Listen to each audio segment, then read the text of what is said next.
जोहार हज़ारीबाग। मैं फैज़ अनवर, आप देख रहे हैं जोहार हज़ारीबाग। मेरे साथ संजय मेहता हैं जो हज़ारीबाग से लोकसभा चुनाव लड़ चुके हैं, जेबी केसेस से हैं। लोकसभा चुनाव तो ख़त्म हो गया, लेकिन अब हलचल तेज़ हो गई है कि विधानसभा चुनाव में कौन कौन लड़ेगा। और नई पार्टी है जेबी केसेस, तो जयराम महतो ने अनाउंस कर दिया है कि लगभग 55 सीट में वो लोग लड़ेंगे। आज जानेंगे हम लोग संजय मेहता जी से कि आखिर एमएलए का चुनाव क्या वो लोग लड़ेंगे जो लोग लोकसभा चुनाव लड़ चुके हैं, या फिर जेबी केसेस नई पार्टी है तो टिकट किसको देगी। कोई बाहर से आएंगे उनको टिकट दे देगी, या फिर जो भाजपा से स्विच करेंगे कांग्रेस वाले भी आएंगे उनको भी दे देगी, या फिर जो लोग आंदोलन कर रहे थे उन्हें देंगे। और जयराम महतो की पार्टी ने एक मापदंड बनाया है कि कौन लोग जेबी केसेस से विधायक के उम्मीदवार हो सकते हैं। बहुत बहुत स्वागत है संजय जी, चुनाव के बाद आज मिले हैं हम लोग। आपके तमाम दर्शकों को भी बहुत झारखंडी जोहार है, और ख़ासकर जोहार हजारीबाग के दर्शकों को मेरी ओर से नमस्कार है। तो अब क्या लोकसभा चुनाव के बाद आप लोग का विधानसभा में तुरंत एकदम कूदना पड़ रहा है आप लोगों को? देखिए, एक नई राजनीतिक पार्टी होने के नाते और ख़ासकर वैसी परिस्थितियों में जब हमारी पंजीकरण की प्रक्रिया अभी भी चल ही रही है, जेबी केसेस तो हमारी समिति है और उसकी जो पार्टी पॉलिटिकल पार्टी है उसका नाम झारखंड लोकतांत्रिक क्रांतिकारी मोर्चा है। तो ये एक बहुत चैलेंजिंग काम तो है कि इतने बड़े पूंजीपतियों के बीच में आप खुद कैसे पॉलिटिकली इस्टेब्लिश करते हैं, राजनीतिक तौर पर स्थापित करते हैं। और उन परिस्थितियों में जब 8 लोकसभा का चुनाव हम लोगों ने लड़ा बिना किसी संसाधन के, और उसके बावजूद भी एक मजबूत उपस्थिति रही, तो झारखंड की जनता के बीच एक बहुत बड़ा संदेश तो गया है कि ये नौजवान कुछ करेंगे। हम लोगों के साथ दिक्कत ये है कि तुरंत हम लोगों को चुनाव लड़ना पड़ रहा है, लेकिन हिम्मत ये आ रही है हम लोगों को कि जनता ने जिस तरीके से लोकसभा चुनाव के दौरान हम लोगों को वित्तीय तौर पर, मानसिक तौर पर, मनोवैज्ञानिक तौर पर मदद किया है और खुले मन से लोगों ने मदद किया, वो मदद फिर से विधानसभा चुनाव के दौरान मिलने वाला है। इसी के कारण हम लोगों को चुनाव लड़ने का फिर से ताकत मिल पा रहा है। अब विधानसभा का चुनाव हो गया, लोकसभा में आप लोगों ने 8 सीट पे लड़ी थी, तो क्या विधानसभा में कितनी सीटों पे आप लोग लड़े? देखिए, ऑफिशियली जब रांची में प्रेस कॉन्फ्रेंस हुआ तो उस वक्त अध्यक्ष जी ने 55 सीटों पर अनाउंस किया था, लेकिन हम लोगों का ये मानना है कि अगर कुछ और सीटों पे अगर डिजर्विंग कैंडिडेट्स मिलते हैं जो डिजर्व करते हैं, जो हमारे संगठन से जुड़े हैं, या फिर ऐसा लगता है कि वो चाहते हैं झारखंड में कुछ पॉलिटिकल रिफॉर्म करना चाहते हैं या राजनीति में जुड़ करके झारखंड की सेवा करना चाहते हैं, तो उन प्रत्याशियों पर भी हम लोग विचार करेंगे। ऐसा नहीं कि हम लोगों ने 55 कह दिया तो उस पर लॉक हो गए, वो उससे ज़्यादा भी हो सकता है। अगर हमारे पास प्रत्याशी बेहतर आएंगे तो उनको लड़ाने में क्या दिक्कत है। प्रत्याशी की आप बात कर रहे हैं तो हम लोगों के पास रोज़ फ़ोन आता है कि हम जेबी केसेस कैंडिडेट हैं। अब जो लोग भी आंदोलन में थे वो लोग फ़ोन करते हैं कि हम जेबी केसेस से लड़ेंगे, हम बरकट्ठा से लड़ेंगे, हम मांडू से लड़ेंगे। तो ये क्यों आ रहा है? लोग, आपके संगठन के लोग क्यों बार बार कह रहे हैं कि भाई हम लड़ेंगे, ऐसा क्यों हो रहा है? नहीं, ये तो बहुत अच्छी बात है कि राजनीतिक तौर पर एक प्लेटफॉर्म मिला और गरीब मजदूर किसान का बेटा ये सपना देख पा रहा है कि मैं चुनाव लड़ सकता हूँ विधायक का और सांसद का। आम तौर पर क्या प्रथा थी कि विधायक और सांसद का चुनाव लड़ने के लिए भी बड़े राजनीतिक दलों का, आप कार्यालयों का चक्कर लगाइए, आप लगातार किसी तरीके से किसी नेता का पीछा पकड़िए, टिकट के लिए दांव पेच खेलिए। एक प्लेटफॉर्म तो मिला कि आज गांव घर के निकले हुए नौजवान कह रहे हैं कि हम एमएलए लड़ने की तैयारी कर रहे हैं। ये बहुत अच्छी बात है कि प्रतिस्पर्धा है हमारे संगठन में कि हम लड़ेंगे। संगठन उस पर विश्लेषण करेगा।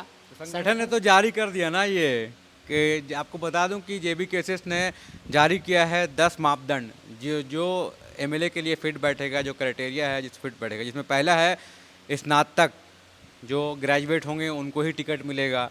फिर है अतिरिक्त योग्यता, उसके बाद कुछ है संगठन के लिए कार्य है इसमें, उसके बाद है आंदोलन में भागीदारी भी है, फिर है आंदोलन में नेतृत्व है, जनता का फीडबैक भी है, संगठन का फीडबैक है, राजनीतिक सूझबूझ भी है, विशेष उपलब्धि कुछ है और साक्षात्कार है।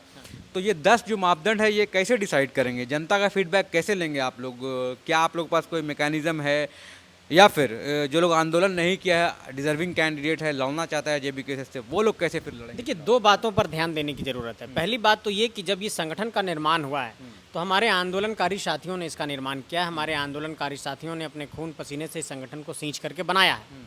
तो किसी भी संगठन की बुनियाद जो लोग रखते हैं, तो पहला एक तरीके से उनकी दावेदारी बनती है। हमारे वैसे साथी जो लगातार संगठन में संघर्ष किए हैं, जो लगातार यहाँ पर कामकाज करते रहे हैं, लगातार संगठन को जाकर के ज़मीन पर बनाए हैं, और आज की तारीख में जब हम लोग चुनावी राजनीति में जाएंगे तो निश्चित तौर पर उनका नाम प्राथमिकता के आधार पर होगा। ये हमारे अध्यक्ष जी ने भी कई बार कहा है कि जो हमारे संगठन की बुनियाद में सहयोगी तौर पर रहे हैं और लगातार संगठन को अपना योगदान देते रहे हैं, वो हमारी प्राथमिकता के केंद्र में है।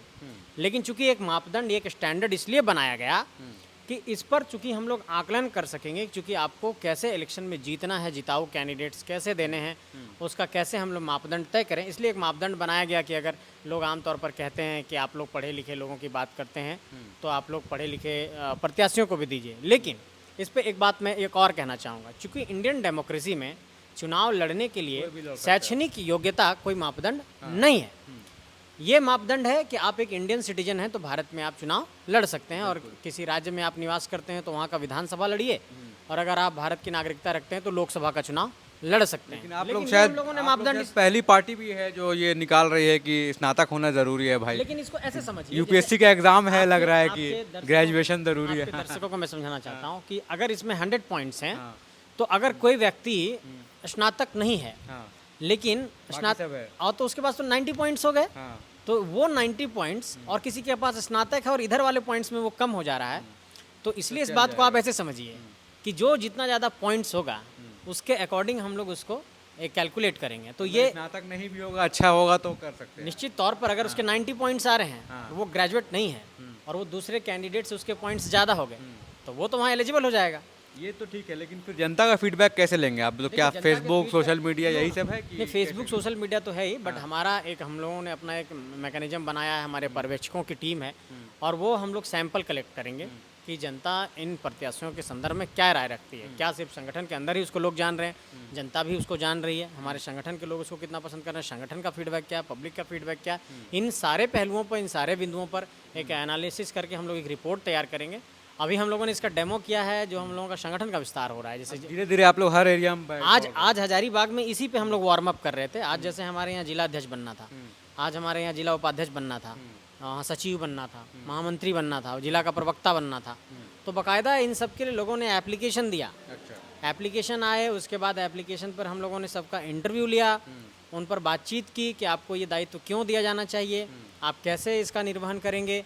सारे लोगों ने अपने अपने राय रखे हैं, उसके बाद उस पर पॉइंट्स तय हुए हैं, उसके बाद फिर हम लोग उस पर लोगों को दायित्व सौंपेंगे। आमतौर पर क्या होता है कि जब आप मनोनीत कर देते हैं तो ये एलिगेशन आता है कि हो सकता है वो किसी के विश्वस्त रहे होंगे, वो किसी का ये हो गया तो उसको बना दिया गया। और जब पूरे कार्यकर्ताओं से राय लेकर के उनके बीच में हम लोग चुन रहे हैं, तो वो संगठन में अपना किसी का प्रॉपरली आप लोग उतर रहे हैं। हाँ, हम लोग लोकसभा में कम एक्सपीरियंस था, अब ज़्यादा हो गया। हम लोग अभी बूथ लेवल कमेटी बनाने पर पूरा जोर देंगे। जैसे ही हमारी जिला कमेटी बन जाएगी, फिर हम प्रखंड कमेटी बनाएंगे, फिर पंचायत कमेटी जो है हमारा बूथ कमेटी बनाएंगे। बूथ पर हम लोग चाहते हैं कि हमारे कार्यकर्ता मौजूद रहें। लोकसभा चुनाव में हम लोगों ने देखा था कि आप लोग की पार्टी कह रही थी कि जो लोकसभा चुनाव लड़ चुके हैं वो विधानसभा का चुनाव लड़ेंगे। क्या ऐसा होगा? तो फिर जयराम में तो कहाँ से लड़ेंगे? आप भी लड़ेंगे कि नहीं लड़ेंगे? मनोज यादव लड़ेंगे? देवेंद्र लड़ेंगे कि नहीं लड़ेंगे? देखिए, मैं एक बात को स्पष्ट करना चाहता हूँ, चूँकि हमारी जो सेंट्रल कमेटी है लगातार इस बात पर निर्णय कर रही है कि हम लोग कितने प्रत्याशियों को उतारेंगे, कहाँ से उतारेंगे, कौन कौन चुनाव लड़ेंगे, किनको कहाँ से लड़ाना चाहिए, इन सारे बिंदुओं पर चिंतन और मंथन चल रहा है। ऐसा नहीं कि किसी कैंडिडेट की चाहत है कि मैं यहाँ से लड़ना चाहता हूँ तो उसको लड़ा दिया जाएगा। पहले संगठन के अंदर इस बात पर चर्चा होगी, उस बात पर फीडबैक लिया जाएगा, संगठन का फीडबैक लिया जाएगा, क्या वो कैंडिडेट को वहाँ से उतारने से हम लोग जीत सकते हैं कि नहीं, वो विनिंग कैंडिडेट है कि नहीं, इस पर पहले हम लोग एनालिसिस करेंगे। उसके बाद हम लोग एक तरीके से कैंडिडेट देंगे। देखिए, कुछ सीट तो हम लोग काफ़ी लीड किए, जैसे डुमरी में देखिए 90,000 से अधिक हम लोगों को वोट है, हाँ, तो वहाँ पर अगर हमारे को कैंडिडेट आएंगे तो निश्चित जयराम में तो आएंगे वहाँ से।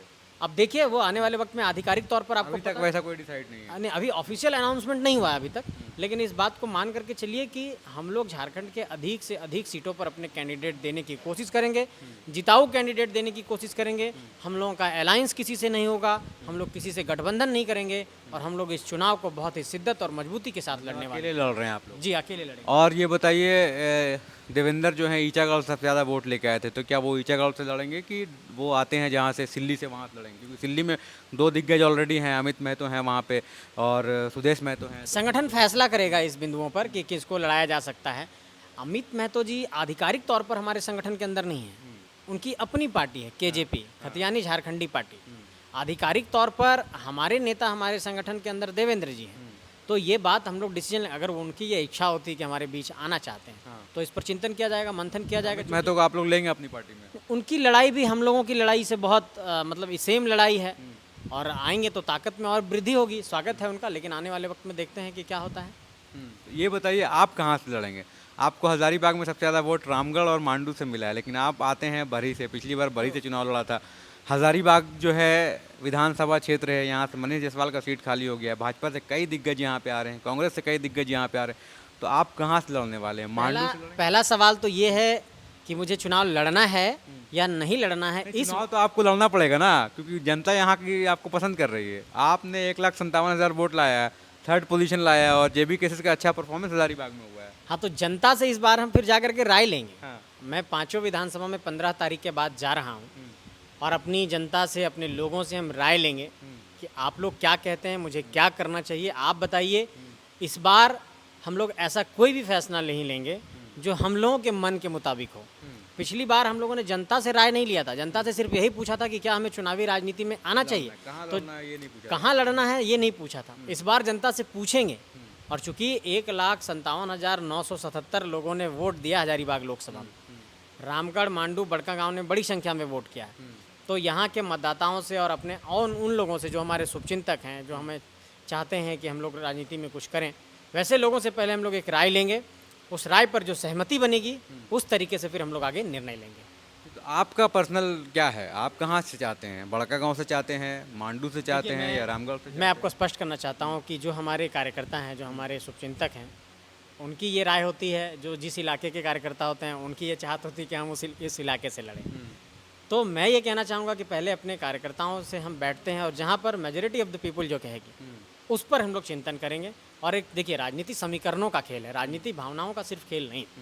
एक बात को आपको ये समझना होगा कि आपके लिए कौन सा इक्वेशन कहाँ पर सही बैठ रहा है, कौन सा समीकरण आपके लिए सही बैठ रहा है, आप कहाँ पर जीत हासिल कर सकते हैं। इस बिंदु को केंद्रित करते हुए चुनाव लड़ने की तैयारी करनी चाहिए। और हम लोग इसी बिंदु पर अभी एक विश्लेषण कर रहे हैं, थोड़ा सा डेटा भी देखेंगे, उसका कुछ एनालिसिस करेंगे, उसके बाद हम लोग इस फैसले तक पहुँचेंगे। इस बार क्या, जैसे जेबी केसेस ने पिछले बार काफ़ी लेट किया था कैंडिडेट अनाउंस करने में, इस बार क्या भाजपा और कांग्रेस से पहले जेबी केसेस का कैंडिडेट मैदान में आ जाएगा? हम लोग ये कोशिश कर रहे हैं कि अगर संगठन के अंदर आम सहमति बन जाती है तो हम लोग पहले कैंडिडेट को अनाउंस करेंगे ताकि वो पब्लिक के बीच जा सके। क्योंकि हम लोगों के पास उस समय कुछ लिमिटेड चेहरे थे जो चुनाव लड़े, देवेंद्र जी, हमारे जयराम महतो जी, और हमारे और तमाम साथी जो भी इलेक्शन लड़े, मनोज यादव जी। मैं ये कहना चाहता हूँ कि हमारे पास जो चेहरे हैं पॉलिटिकली, जिनको लोग पब्लिक जान रहे हैं, उन चेहरों की थोड़ी कमी है। तो जो भी हमारे नए कैंडिडेट्स चुनाव लड़ने के लिए आएंगे तो कम से कम पब्लिक के बीच उनको जाने का वक्त मिलना चाहिए। क्योंकि आफ्टर नॉमिनेशन जब आपको चुनाव चिन्ह मिलता है कि आप ईवीएम में कितने नंबर पे हैं, तो 10 दिन का वक्त बचा होता है। तो उस समय हमारा जो चुनाव चिन्ह है वो नया होगा, क्योंकि अब हम लोगों का चुनाव चिन्ह भी आने वाला है। तो ऐसे में फिर एक बड़ा चैलेंज हो जाएगा कि फिर 3-4 लाख मतदाताओं के बीच आप एक नया चुनाव चिन्ह 10 दिन के अंदर लेकर के जाइए। तो वो तो एक चुनाव चिन्ह के प्रचार का समय 10 दिन मिलता है, लेकिन कैंडिडेट को अपना प्रचार करने का समय अगर अभी से ही मिल जाएगा तो हम ज़्यादा एक तरीके से पॉजिटिव कंडीशन में रहेंगे। तो हम लोग ये चाहते हैं कि जल्दी संगठन के अंदर सहमति बन जाए और उसके बाद हम लोग कैंडिडेट को पहले अनाउंस कर दें। इस बात की मतलब पॉसिबिलिटीज़ है कि ऐसा हो सकता है। और ये इस बार चुनाव में मुद्दे क्या रहेंगे? लोकसभा में अलग अलग मुद्दे थे, इस बार चुनाव में क्या मुद्दे हैं? क्योंकि विधानसभा क्षेत्र सबका अलग अलग है और सब क्षेत्र में मुद्दे बदल जाते हैं, तो क्या एक ही मुद्दा लेके चलेगी जेबी केसेस 1932 खतियान हर विधानसभा में, कि हर विधानसभा का अलग अलग? देखिए, दो विधानसभा वाइज जो मुद्दे हैं वो मुद्दे तो हैं, लेकिन हमारा जो मुख्य मकसद है, झारखंड के अंदर जिन मुद्दों पर हम लोगों ने लड़ाई लड़ी पूरे पिछले 3 सालों में, तो जो हमारे मूल मुद्दे हैं जिसको मैं स्पष्टता के साथ आपके दर्शकों को बताना चाहता हूँ। पहला हमारा मुद्दा ये था कि झारखंड के डोमिसाइल को खतियान के आधार पर डिफाइन किया जाए। झारखंड की सरकार ने उस विधेयक को 2 बार बनाया, राज्यपाल महोदय ने उसको रिजेक्ट किया। उसमें हम लोगों ने कहा था कि इसको 9 शेड्यूल में शामिल किया जाए। अब चूंकि सेंट्रल गवर्नमेंट में सरकार आई है, वहाँ पर यह बहस होनी चाहिए। दूसरा, हम लोगों ने कहा कि झारखंड के अंदर जिन इलाकों में विस्थापन हुआ है, जहाँ भी डिस्प्लेसमेंट हुआ है, वहाँ पर रिहेबिलिटेशन और रीसेटलमेंट की जो पॉलिसी, मतलब पुनर्वास और पुनर्स्थापना की जो पॉलिसी है, वो इम्प्लीमेंट नहीं हो पा रही है। तीसरी बात, हम लोगों ने कहा कि झारखंड की जितनी भी नियुक्तियां हैं उसमें पारदर्शिता नहीं है और उसमें लगातार पेपर लीक हो रहा है, सेटिंग गेटिंग हो रहा है, सीट बेच दिए जा रहे हैं। चौथी बात, हम लोगों ने कहा कि झारखंड के अंदर निजी क्षेत्र की जो कंपनियां हैं उसमें 75% नौकरी यहाँ के नौजवानों के लिए आरक्षित होनी चाहिए। पांचवी बात, हम लोगों ने कहा कि झारखंड के 3rd और 4th ग्रेड की नौकरी झारखंड के लोगों के लिए आरक्षित होनी चाहिए। और छठी बात, हम लोगों ने ये कहा था कि ST, SC, OBC को मिलाकर के 77% का जो रिजर्वेशन था वो झारखंड में नहीं लागू हो पाया। OBC को आज भी सिर्फ यहाँ 14% रिजर्वेशन मिलता है। तो इस विधेयक को लागू होना चाहिए, लेकिन उसको भी राज्यपाल महोदय ने रिजेक्ट कर दिया। तो इन तमाम मुद्दों पर जो झारखंड के राज्य स्तर के मुद्दे हैं इस पर हम लोग मूल रूप से लड़ाई लड़ेंगे। अब जैसे हजारीबाग में, आप बड़का गांव में हमारा कोई कैंडिडेट होगा तो निश्चित तौर पर वहाँ विस्थापन मसला होगा, एनटीपीसी मसला होगा, अडानी मसला होगा, बीजीआर मसला होगा, त्रिवेणी सैनिक मसला होगा। तो जो हमारे रीजनल मुद्दे हैं विधानसभा वाइज, उनको तो हम प्राथमिकता के केंद्र में रखेंगे ही, लेकिन राज्य स्तर के जो मुद्दे हैं वो भी हमारे प्राथमिकता के केंद्र में होंगे।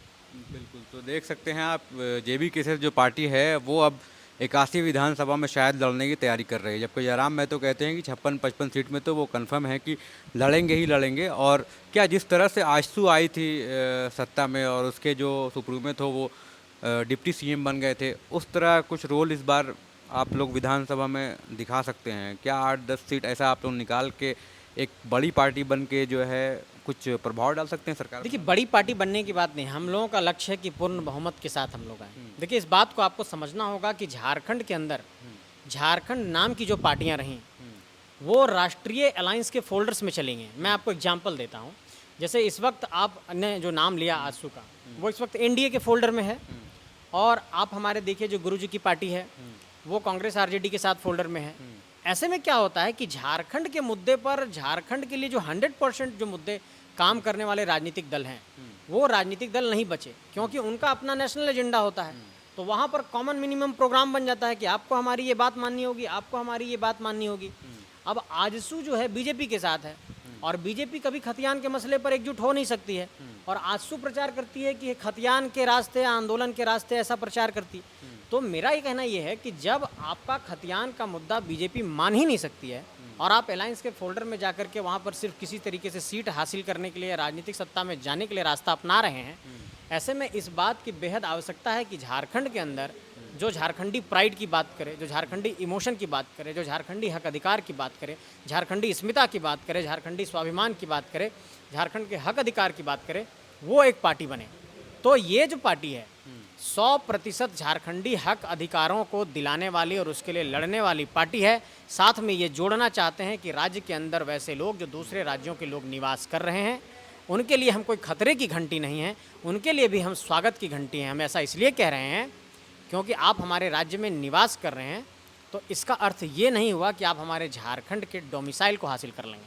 आप दूसरे राज्य में हैं तो आपके पास वहाँ का डोमिसाइल है, तो इस बात का उनको भी बुरा नहीं मानना चाहिए, क्योंकि कई बार ये भ्रांतियां फैला दी जाती कि ये जो लड़के आए हैं वो झारखंडी तौर पर सिर्फ एकदम क्रांतिकारी रुख अख्तियार कर लिए और सिर्फ झारखंडी हक अधिकार की बात करते हैं।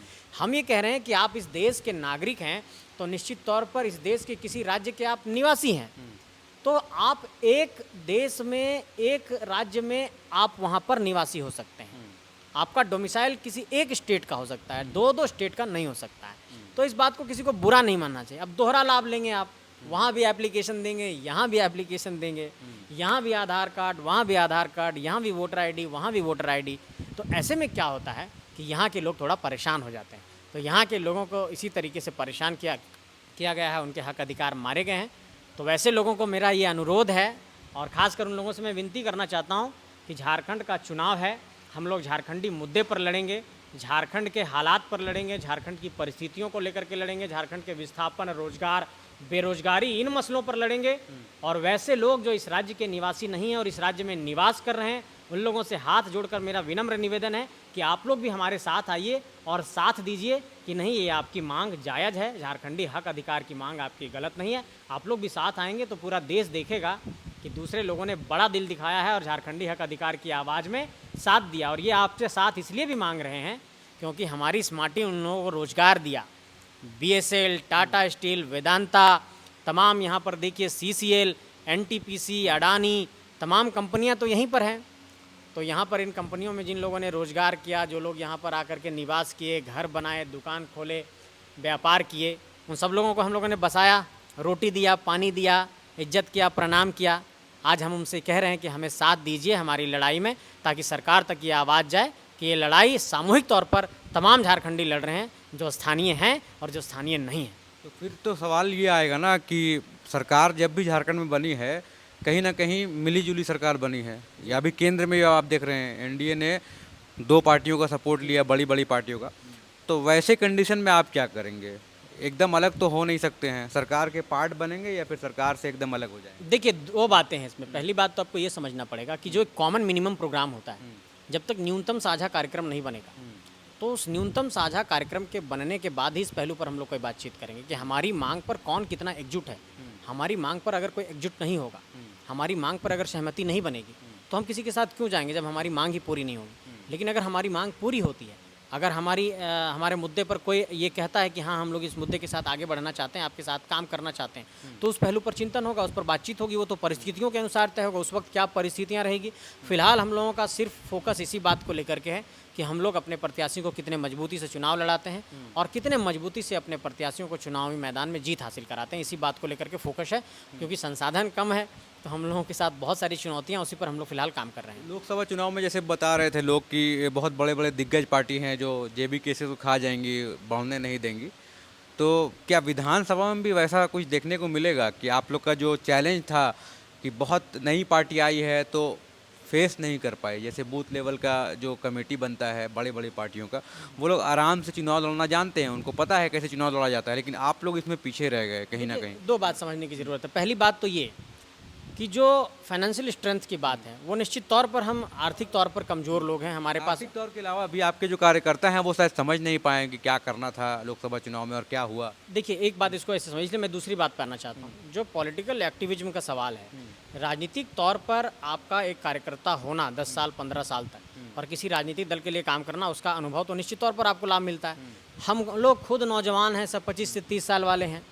हम लोगों ने 3 साल से काम करना शुरू ही किया है। हमारे कार्यकर्ता जितने हमारे साथी लोग हैं, संघर्ष के साथी लोग हैं, निश्चित तौर पर इस बात से हम इत्तेफाक रखते हैं कि राजनीतिक तौर पर जो बूथ लेवल की मैनेजमेंट होती है, उसमें हमारे साथ कुछ कमजोरियां रहीं, कुछ वीकनेस रहा।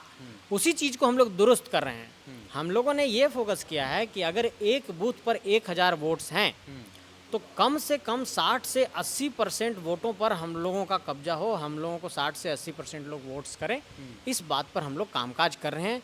और बूथ मैनेजमेंट, हमारे जो पोलिंग एजेंट्स होंगे, हमारी जो बूथ की कमिटी होगी, उस पर लगातार हम लोग काम कर रहे हैं। मैं आपको बताना चाहता हूं कि हम लोगों ने ये लक्ष्य तैयार किया है कि एक एक बूथ पर कम से कम 100 परिवारों को हम लोग अपने साथ जोड़ सकें, ताकि हम लोग ये तय कर सकें कि हम लोग जब चुनाव लड़ने जाएंगे तो एक बूथ पर बम्पर वोटिंग हम लोगों के पक्ष में होगी।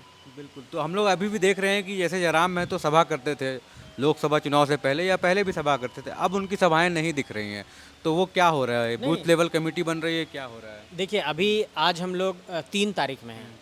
हम लोगों की सभा लगातार है। 5 तारीख को अभी हम लोग रामगढ़ के घुटवा में मिलन समारोह कर रहे हैं। 6 तारीख को हम लोग बुंडू में सभा कर रहे हैं और लगातार हम लोगों की सभाएं शुरू हो गई है।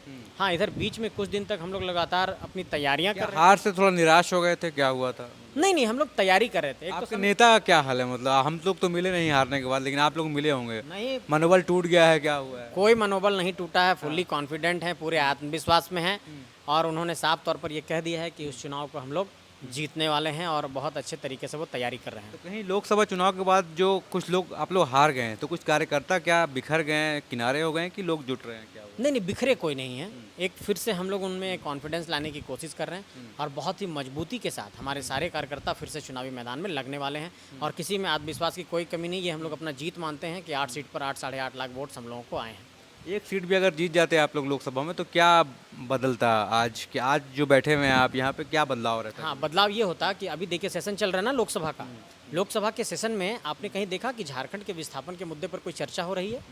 मैं यही बात कहना चाहता हूँ कि पॉलिटिकल डिस्कोर्स का पार्ट भारतीय संसद के अंदर, इंडियन पार्लियामेंट के अंदर झारखंड के जो मुद्दे हैं वो वहाँ पर डिस्कोर्स का पार्ट नहीं है, चर्चा परिचर्चा का पार्ट ही नहीं है। क्या ये बहस का पार्ट नहीं होना चाहिए कि यहाँ के विस्थापित लोग, आज भारतमाला की परियोजना है, आज एनटीपीसी है, आज यहाँ पर अडानी है, तमाम कंपनियाँ विस्थापित हो रही हैं। आज ये अपने कंपनसेशन के लिए जब जा रहे हैं जिला भू अर्जन के कार्यालय में, मुझे कल फ़ोन आया कि 10% हम लोगों से मांग की जा रही है अपने मुआवजे का हिस्से का। मैं यही बदलता कि झारखंड की आवाज़ सदन में बुलंद हो रही होती। आज जो 14 सांसद चुन के गए हैं, एक दिन भी कभी ये सवाल उन लोगों ने अभी तक नहीं उठाया। मैंने तो किसी को अभी तक बोलते हुए नहीं देखा कि कोई विस्थापन पर, पुनर्वास पर, नियोजन पर, झारखंड के मुद्दे पर, झारखंड के स्थानीयता पर कोई सवाल वहाँ पर उठा रहा हो, जबकि इसका समाधान सेंट्रल से होगा, क्योंकि इसको 9वीं अनुसूची में शामिल करना है और 9वीं अनुसूची में शामिल तब होगा जब सदन के अंदर इस बात पर बहस होगी। लेकिन इस पर कोई बहस ही नहीं होती, चर्चा ही नहीं होती, परिचर्चा ही नहीं होती। बिल्कुल, तो यही था। अब जेबी केसेस के संजय मेहता जी हैं, अब देखना है चुनाव कहाँ से लड़ते हैं। रामगढ़ में सबसे ज़्यादा वोट आया था, फिर मांडू में आया था और बड़का गाँव में भी अच्छा खासा वोट आया था। तो हजारीबाग से तो अब पता नहीं जेबी कैसे कोई कैंडिडेट होगा जिसका हम लोग इंटरव्यू कर पाएंगे, लेकिन संजय मेहता जो है कहीं ना कहीं ज़रूर लड़ेंगे, ऐसा लगता है क्या? आने वाला वक्त सब कुछ बता देगा, सब कुछ साफ कर देगा, और मुझे लगता है कि अगले कुछ दिनों में सब आधिकारिक घोषणा भी हो जाएगी, तो बहुत कुछ साफ हो जाएगा। बहुत जल्दी ये क्लियर हो जाएगा और झारखंड की राजनीति में अब एक नई पार्टी का प्रभाव देखने को मिलेगा। जहाँ जहाँ पे हम लोग फाइट देख रहे थे दो पार्टियों के बीच में, बीजेपी कांग्रेस इंडिया एनडीए के बीच में, वहाँ पे लोकसभा में भी हम लोगों ने देखा कि 3 त्रिकोणीय फाइट दिखा और 3 नंबर पे ये लोग आए हर जगह। तो शायद विधानसभा में भी इस बार अगर आयशु अकेले लड़ती है तो 4 स्क्वायर फाइट हो जाएगा, मतलब 4 लोगों का फाइट हो जाएगा। लेकिन आयशु अभी तक एनडीए के साथ है। आयशु अगर विधानसभा अकेले लड़ती है तो फिर जेबी केसेस, आयशु, बीजेपी, कांग्रेस, जेएमएम सब का फाइट जो होगा। तो इस बार झारखंड का चुनाव जो है बहुत दिलचस्प होने वाला है और कारण यही है कि जयराम महतो की पार्टी जो जेबी केसेस है वो इस बार चुनाव में शायद अपना प्रभाव डाल सकती है। बहुत बहुत धन्यवाद। शुक्रिया।